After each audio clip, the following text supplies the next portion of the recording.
não é novidade para ninguém do Brasil. Nesses últimos 4 anos, de tudo que você falou aqui, a Jovem Pan foi uma rádio do Bolsonaro. E como é que era você, com todo essa sua clareza das coisas vendo lá dentro, e como é que você tá vendo agora de tudo que aconteceu com as eleições para cá? Tutinha foi embora, um monte de coisa aconteceu dentro da Jovem Pan.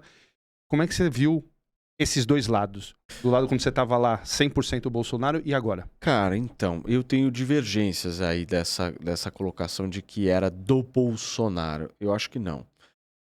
Porque é o seguinte, você pega, sei lá, eu posso falar por mim, tá? Tanto de manhã quanto de tarde, a gente ali sempre teve um objetivo muito claro, que era divergir das outras emissoras e promover um debate político efetivo. Tem uma coisa que nos programas que eu apresentei, tanto no Morning, que eu apresento até hoje, quanto no 3 em 1, a gente primou naquela época, era de fazer um debate que fosse um debate que mostrasse visões de mundo diferentes e que constantemente entravam em atrito. E a gente viu o atrito como algo positivo para a sociedade. Por quê? A nossa concorrência ali era uma concorrência em que não era uma concorrência que tinha esse objetivo de formação política. Era uma concorrência muito clara que as pessoas elas tinham que ser guiadas por um determinado e único caminho. E isso você jamais vai poder falar dos programas que eu apresentei, entendeu? E, por exemplo, vou te dar exemplos. A gente tinha Adrilles e Joel Pinheiro da Fonseca. Visões antagônicas, constantemente ali convivendo diariamente e divergindo e brigando às vezes e de alguma forma convergindo às vezes, mas mostrando para as pessoas o seguinte, olha, isso aqui existe e quem vai escolher é você. Não era imposto nada ali. Mas quando você fala disso... Nunca foi imposto. Nunca foi imposto, concordo com você. Mas Aí eu te faço uma pergunta. Me cita uma emissora naquela época em que fazia isso. Em que chegava e falava o seguinte, cara, a gente vai botar aqui um cara de esquerda, um cara de direita para mostrar que existem visões antagônicas CNN. e que elas vão debater. Onde? CNN fazia. Lembra? Quando? Teve até o coisa que saiu da Jovem Pan, foi pra CNN e fazia isso. Na época esse quadro durou 2, 3 meses. Não, mas depois é que diferente do programa, eles têm uns quadros assim. O que eu tô te dizendo é o seguinte, a CNN, ela tem uma pegada assim, ela tem uma coisinha assim de 10, 15 minutos, eu não sei que programa deles, que coloca o Kim com o cara do PT. Eles aí chamam que tá o Kim e eles dão um debate, mas não é que nem um programa como Tudo o seu. bem, Eu concordo 10, com 15 você. minutos é diferente de 2 De horas 2 por horas. dia. Sim. Aliás, 2 não, 3 horas por dia. Sim, não. Então era muito baseado na questão do debate, da opinião. Aí você vai me falar assim, mas Paulo, o momento agora é esse? Eu acredito que não. Esse já foi o momento. Agora é um momento em que as pessoas elas estão tentando convergir um pouco mais, entendeu?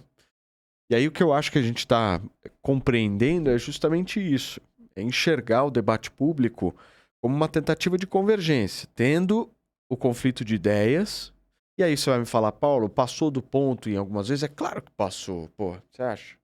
Mas assim, você chegar e falar, Jovem Pan era do Bolsonaro, cara, eu 3 horas por dia estava ao vivo ali e eu não sou do Bolsonaro.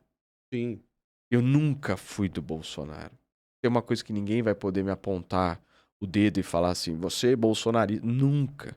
Eu sempre fui mal visto pelos bolsonaristas, né? Porque eu era o sapatênis e não sei o que lá. Então, eles talvez nunca tenham gostado muito de mim porque eu nunca segui a cartilha. Eu nunca segui a cartilha.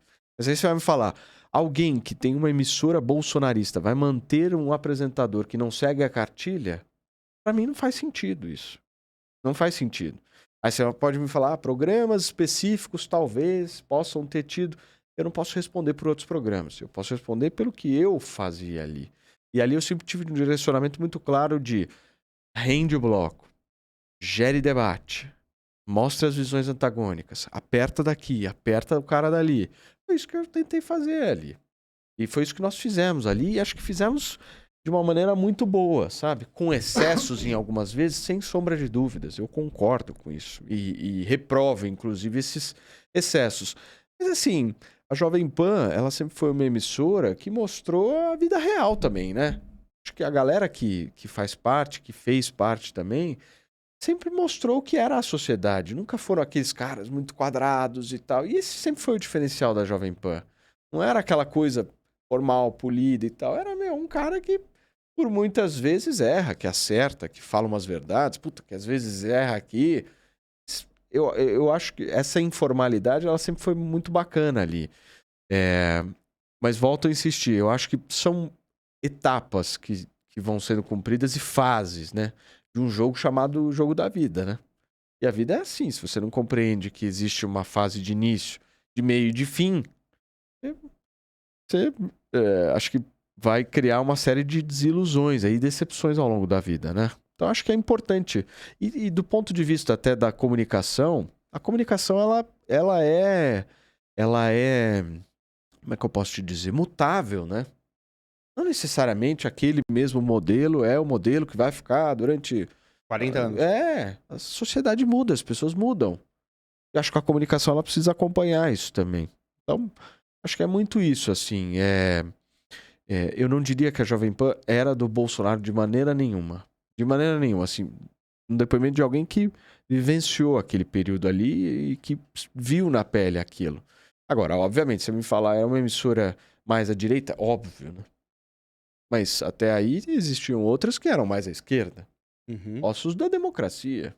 Não vejo problema nisso.